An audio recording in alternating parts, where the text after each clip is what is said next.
এখন বাজে রাত্রি কটা বাজে গো?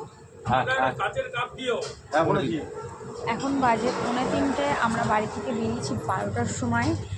এই যে, আর আজকে এনাকে নিয়ে বেরিয়েছি আমরা ঠাকুর দেখতে। ধরো ব্যাগটা নিয়ে চলে আসো।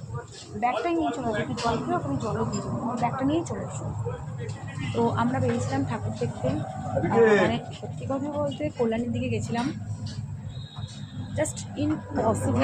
কল্যাণীর দিকে গিয়ে আমরা পুরো ঘুরে এসেছি, ঠাকুর দেখতে যেতে আমরা পাচ্ছি না, পারিও নেই। মানে আমরা 12টার থেকে বেরিয়ে এখন 2:45 বাজে, আমরা একটা সিঙ্গেল ঠাকুর দেখতে পাইনি। আর এই যে এনাকে নিয়ে বেরিয়েছি, তোমাদের বোনকে নিয়ে বেরিয়েছি ঠাকুর দেখতে, তোমার দাদা আমি।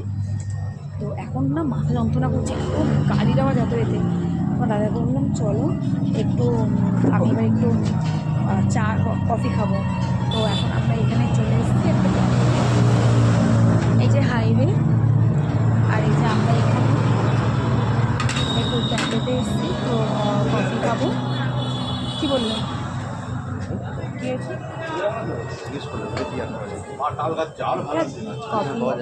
খেয়ে তারপরে আবার বাড়ির দিকে যাবো। এখন আমরা আছি নৈহাটিতে। হ্যাঁ বাবা, আমরা এখন নৈহাটিতে আছি। বলুকে নিয়ে তো বেরোনো হয়নি, তাই ভাবলাম একটুখানি বেরোই।